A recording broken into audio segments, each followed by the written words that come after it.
आज आपकी वो सतिथि होगी। इस काल ने कहा था, सतयुग में वचन हुए थे परमात्मा से, जो प्रथम बार मालिक आए थे सतयुग में, तो उसने कहा था भगवान 3 युगों में जीव ना ले जाना, चौथा युग कलयुग आओ, जब आप कितने ही प्राणी ले जाइए, ये मुझ पर रहम कर दो। तो ऐसा परमात्मा ने तथास्तु कर दिया था। चल भाई, ऐसा मैंने मान लिया। अब इसने यहां आकर कलयुग में किस प्रकार के धर्म बना दिए, कितने हमको बांट डाला और कितने नकली पंथ चला दिए। इस दास के आने से पहले सब ने कति डंडोरा पीट दिया, सबको घेर के बैठ गए। अब काल ने कहा था कि जब तुम अपना हंस भेजोगे, संत भेजोगे, अपना अंश भेजोगे, अपना कोई संदेश वाहक भेजोगे जोगजीत, उससे पहले मैं सभी प्राणियों को भक्तिहीन बना दूंगा, चरित्रहीन बना दूंगा और भिन्न भिन्न विभागों में बांट दूंगा। अन्य देवताओं की पूजा पर इतना दृढ़ कर दूंगा कि तुम्हारी फिर कोई सुनेगा नहीं। जा बेस से कहा जाना और समझा लेना कलयुग में आकर। तो परमात्मा ने कहा था ठीक है भाई, और इसने ये भी कहा था काल ने कि भगवान आप जबरदस्ती ना करना, बलपूर्वक ना ले जाना किसी को, आप अपना ज्ञान देना। आपका ज्ञान माने आपके, मेरा ज्ञान माने मेरा, वो मेरे ही जाल में रहे, उनके साथ जबरदस्ती ना करना। परमात्मा ने कहा भाई ठीक है, बगैर ज्ञान के तो ये वहां से आ ही गए थे, फिर बगैर ज्ञान के तो फिर यही धक्के खाएंगे, ये मेरे साथ चल ही नहीं सकते। तो अब ये परमात्मा ज्ञान दे करके आपको ले जाएगा। अब जैसे इस ज्ञान के आधार से हम सतलोक जाएंगे, ये ज्ञान आपको दिया जा रहा है। तो इस ज्ञान की प्राप्ति के लिए आपको परमात्मा ने शिक्षित बनाना पड़ा। अब जो प्रसंग चल रहा है कि अब हम इतने बिगड़ गए और काल यही चाहता है कि तुम्हारा जो हंस आवेगा ये किसी की सुने नहीं।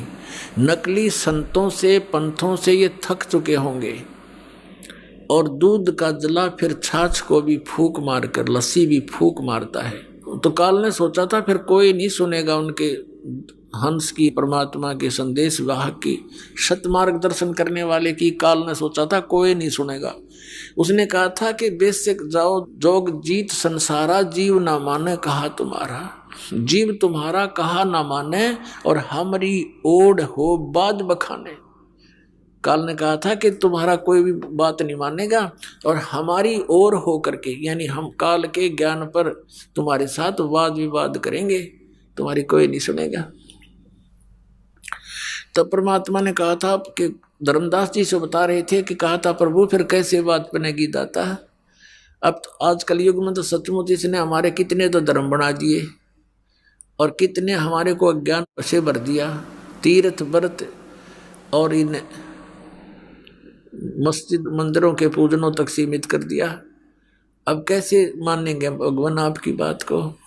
तो परमात्मा ने कहा था धर्मदास एक समय आएगा कलयुग में और उस समय अपना दास भेजेंगे हम और फिर देखना मैं कैसे लीला करता हूं। उस समय तक ये सभी नकली दूत अपने ज्ञान बताकर थक चुके होंगे। इनके अनुयायी भी उस अज्ञान को सुन सुन उनके कान पक चुके होंगे और फिर हम अपने दास को भेजेंगे, वो उनके अज्ञान का मोतियाबिंद का ऑपरेशन करेगा। तो इस ज्ञान से हम समझाएंगे, इस तत्व ज्ञान से परमात्मा के बच्चों को समझाएंगे, अपनी शरण में लेंगे भगवान। इसलिए शिक्षा आपको दी थी। तो क्या बताते हैं परमात्मा कि आज कितना बिगड़ गया समाज, और जो पुण्यात्मा इस दास के साथ 10 वर्ष से 12 वर्ष से लगे हुए हैं, आज उनके अंदर कितना परिवर्तन है। वही पुण्यात्मा है, यहाँ देख लो पुण्यात्माओं आपके लिए हाजिर खड़े रहते हैं, करबद्ध खड़े रहते हैं और दोनों हाथों से दान करते हैं। इनको पता लग गया है कि हमारे जैसे दुखी सभी प्राणी हैं संसार में, कोई सुखी नहीं। और यहाँ आएंगे उसके लिए दान करते हैं, आपके लिए व्यवस्था करते हैं, आपस में प्रेम से रहते हैं। तो ये पूरा माहौल बदल जाएगा। अब ये किसी से ना रिश्वत लेते हैं, ना बीड़ी शराब मांस तंबाकू का प्रयोग करते हैं, ना बच्चों के विवाह में अननेसेसरी कोई भी व्यर्थ ड्रामाबाजी लोग दिखावा नहीं करते हैं, इनको पता लग गया है। तो इसी प्रकार ये धीरे धीरे ज्ञान, जैसे अज्ञान बढ़ा है, ज्ञान भी ऐसी ही वृद्धि होएगी, गारंटीड होएगी। भगवान ने बोल रखा है, कह रखा है। तो परमात्मा ने कहा था कि जब कलयुग बीतेगा 5500 पाचा, कि क्या कहा था परमात्मा ने कि कलयुग के अंदर एक ऐसा समय आएगा जब हम अपना दास भेजेंगे या स्वयं जाएंगे। धर्मदास कह रहा था कि भगवान अब आप स्वयं आए हुए हो और अब भी ये कोई नहीं मान रहा दाता, फिर तो और घोर कलयुग हो जाएगा। अब तो बहुत अच्छी आत्माएं हैं, भगवान से डरने वाले भी हैं। आप बता रहे उस समय तो बहुत नास्तिक होने के कगार पर होंगे, आप कैसे समझा पाओगे मालिक। तो परमात्मा ने कहा था वो विधि मेरे पास है, आने दे वो समय जब 5500 वर्ष कलयुग के बीत जाएंगे, तब पूरी पृथ्वी पर मेरी ही ज्ञान की चर्चा होगी और मेरी शरण में सारे आओगे और मैं ही भगवान होगा और एक ही ज्ञान होगा। सब मेरे बच्चे मुझे पहचानेंगे और सतलोक जाएंगे बेटा, अरबों की संख्या में ले जाऊंगा, तो विश्वास रख। तो उस समय धर्मदास का विश्वास नहीं हो रहा था कि भगवान ये कैसे संभव हो सकेगा। आज आप स्वयं विद्यमान हो, उस समय ऐसा जुल्म होगा कि शराबी कवाबी सब बना देगा, ये काल इसकी तो नीति है, उस समय तो और करड़ा हो जाएगा। तो भगवान ने कहा था कि जब तक वो समय नहीं आता तब तक ये मेरा वचन भाई हो नहीं साचा। निराधार दिखाई देंगी मेरी बातें, लेकिन जब वो समय आएगा सबको ठीक कर दूंगा। धर्मदास विश्वास रख, ये शिक्षा इसीलिए दी गई है पुण्यात्माओं कि आप ये अपने परमात्मा को पहचान लो, और पहचान रहे हो, छोड़ छोड़ कर नकलियों को भाग रहे हो। कबीर साहब कहते हैं कि डूबे थे पर उबरे गुरु की लहर चमक, गुरु के ज्ञान चमक, और भेरा देखा जर्जरा उतर चले फड़क। जैसे पहले बेड़ा हुआ करता, बेड़ा क्या होता, नौका तो बाद में चली है, पहले ऐसा दिमाग था लोगों में, क्यों काल ने बुद्धि तो छोड़े नहीं रखी। दरिया पार करने के लिए एक बेड़ा बनाया करते, लंबा चौड़ा, सूखे लकड़ों का या फूस फास सा रख कर ऊंचा सा, जो पानी तक ना पहुंचे, नीचे वैसे बांस बूंस से लगा कर, और उसको वो आधा पानी में डूबा रहता, आधा थोड़ा बहुत ऊपर सूखा। तो कहते हैं उस बेड़े में बैठे जा रहे थे दरिया पार होने के उद्देश्य थे, और साथ में आ गया नया बेड़ा बहुत सुरक्षित। तो उसको कहा किसी ने कि ये तो डूबेगा, तुम डूबोगे, ये सारा कंडम हुआ पड़ा तुम्हारा बेड़ा, ये पार नहीं कर सकेगा तुम्हें, इसमें आ जाओ, देखो ये बिल्कुल ठीक है।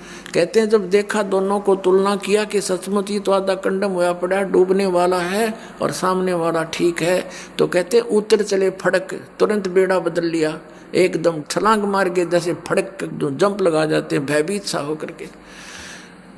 तो परमात्मा ने कहा था कि उस समय इस ज्ञान से और उस अज्ञान की तुलना करके मेरे बच्चे मेरे वाले ज्ञान को ऐसे ग्रहण करेंगे जैसे उतर चले फड़क, न दौड़ के भागे होंगे, कोई ना मरे नकलियों के पास।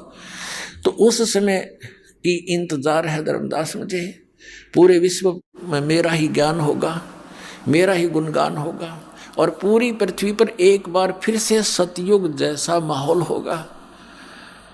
अब सतयुग में क्या होता था, सब संतुष्ट होते थे, ना कोई बड़ी बड़ी कोठियां बनाते थे, झोपड़ियां डालकर टाइम पास करते थे, सुंदर फल आहार, अच्छा आहार करते थे, अच्छा विचार रखते थे, सभी भक्ति किया करते थे। जब तक हम भक्ति पर दृढ़ होकर नहीं लगेंगे, हमारे विकार समाप्त नहीं होते।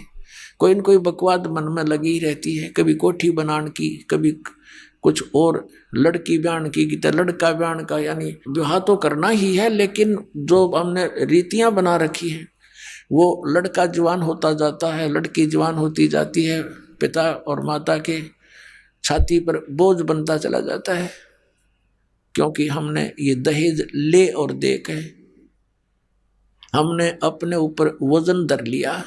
अब ये वजन समाप्त करेंगे, बच्चों का विवाह ऐसे प्यार से करेंगे जैसे सिंपल वे से कति, क्योंकि संस्कार भगवान ने जोड़ रखे हैं। जिस लड़के लड़की का जहाँ संयोग है वहीं होगा, चाहे सर पटक लो कोई, उसमें कोई परिवर्तन नहीं हो सकता।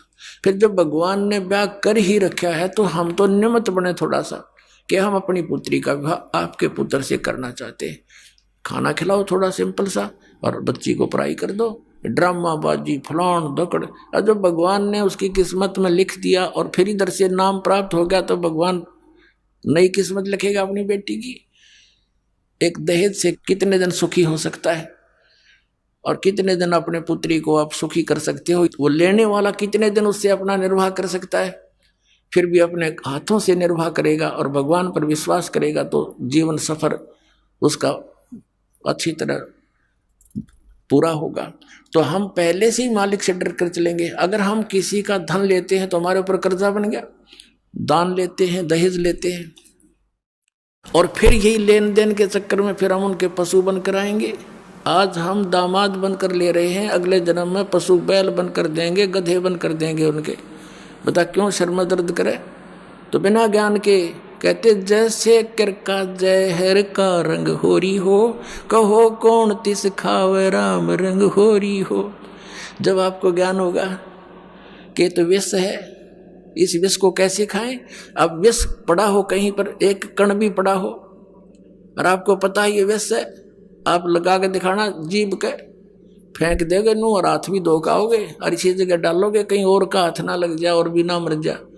तो ये विष खा रहे हैं हम, और यही भटक रहे हैं, मर रहे हैं, गधे कुत्ते बनकर सड़ रहे हैं, एक दूसरे के फिर लठ खा रहे हैं। कोई गधा बनकर खा रहा है, कोई बैल बनकर खा रहा है, कोई खच्चर बनकर लठ खा रहा है। तो ये ऐसा जुल्म, हमें ज्ञान नहीं मिला, हमें भगवान नहीं मिला, इस कारण से हम यहाँ इस काल के नकली चोचलों में उलझ के अपना जीवन नष्ट कर जाते थे। तो प्रसंग चल रहा था कि मेले ठेले जाइयो, मेले बड़ा मिलाप, पत्थर पानी पूजते ये साधु संत मिल जाते।